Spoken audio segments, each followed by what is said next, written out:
you able to see this? Yeah, I can read it. Lovely. So,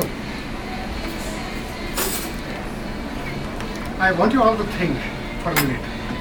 What's different about Starbucks? That they sell their coffee for $3, whereas everybody else sells a coffee for $1. What's different about Apple? That when they released the iPod, they were able to sell at 4 times the premium than any other conventional MP3 players. Enough for us to forget that there's a term called MP3 player. I mean, we just call it iPod anymore, right? We don't call it MP3 players. So there's something very different about Apple.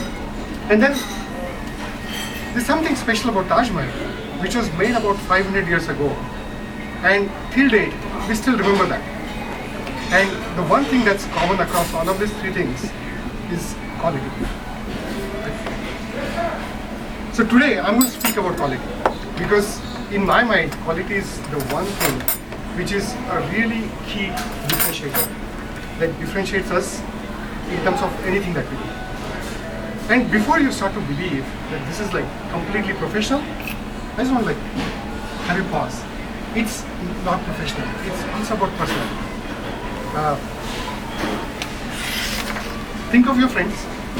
I'm sure you've had friends who've taken the time to give you a very thoughtful present.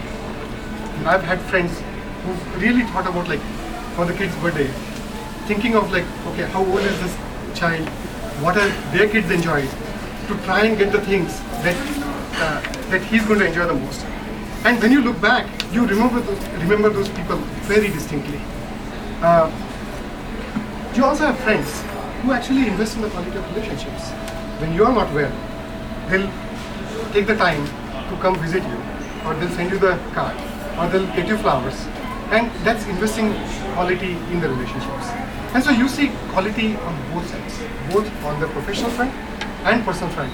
But in my mind, of all the things that we do, quality is one that's a real differentiator between everything that we do. And while quality is so important, you see consistently that not everyone puts so much in quality. And so I want to spend some time thinking about why don't people invest in quality as much as they would like to do. And so here, I'm not sure if this is visible to everyone. You see 2 graphs. So the graph here is the amount of investment that people do in quality.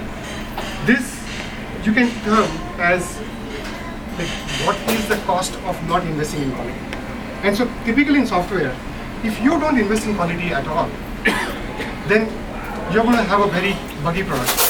You would actually be spending a lot of time in terms of rework, in terms of customer churn, in terms of just the image that you're going to take away from the company, right? And so if you invest in quality, you actually pay a very high price for quality. And that's a very natural reason why people want to invest in quality. As you start investing in quality, you can see that this cost of lack of quality actually keeps coming down. And then there's a point at which you reach where beyond the point, if you invest more in quality, then the return on that is not there. Because you invest beyond a particular point and you realize that the return that you get out of that is just not enough. And so most people, they actually want to believe that the sweet spot for quality is actually at a point where your ROI on investment quality is actually hitting the most. But that's exactly what you don't want to do. What you want to do is, you want to go further from that point and go much more on quality. When you look at companies like Apple, I mean, they are not stopping at this point. They define themselves by the quality of the experience they try to create. Anyone, I'm sure all of you here have got some Apple product, and you can see that the quality experience starts from right from the packaging. When you open it, it feels like a present. You start unwrapping it, and every piece that you remove from there, you can start feeling the experience. I recently got an Apple TV, and it's amazing. The Apple TV plugs into all the devices extremely seamlessly. And that's where you realize that you can go a long way in getting a good experience. And when you step yourself to the customers, that's where you realize that the dividend for the quality is much more. And that actually explains why a company could come from $10 a share to $350 a share, and from a market share on the of about like what, less than 5-7% to a market share that's climbing upwards of 15-20%. I don't know the exact numbers, but clearly investing in quality actually has its dividend, and that's the way of the future. And as true it is about companies, about how they approach quality, I think it's equally true about us. If you all step back and think of the days that you joined Toastmasters, initially when you came to Toastmasters, I'll speak for myself. When I came to Toastmasters, I felt that initially, as I would come for every speech and every non-speech day, I felt that investment paid off because I could see the progress over every speech. And as you watch other people, you actually can tell that there is a lot of progress that people make. But then there comes a time where after some time you feel like, wow, I'm not sure. I spent 2 hours here. I don't think I'm seeing a distinct improvement in myself. And that's the point at which you want to double down on yourself. You want to double down on the efforts. And that's the point at which your return is going to be slow, but you want to go hard and invest even more. And for some of the folks here who've been here for like 3 years, 5 years, 7 years, 10 years, we know that they've been here long enough.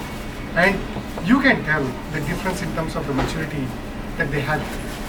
And so this applies to everything. You speak of relationships, it's the same thing. You speak of your kids. My son, he actually learns piano.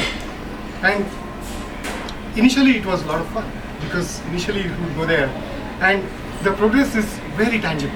He would learn every single day and every session. And there comes a point at which they feel, wow, I'm not sure if I want to do piano anymore. And I've seen that happen with piano, with tennis, with everything. And that's where we have to push them to persevere and to go forward and keep investing. So, again, we define ourselves by quality. I would like to say 3 things here.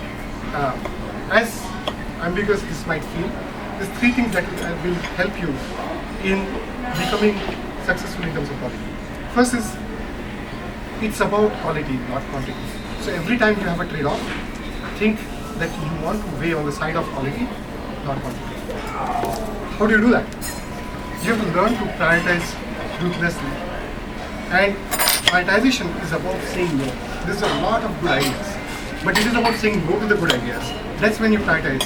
Make time for the things that you actually should be investing in. And finally, quality is what you define yourself by.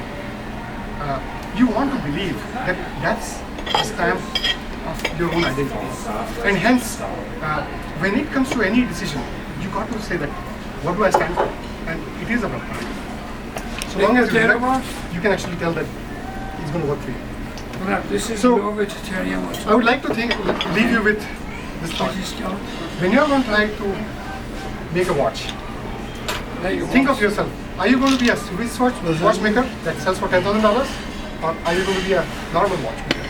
Yeah, veggie skeletons. Mr. Toastmaster. Veggie skeleton over there. Yeah.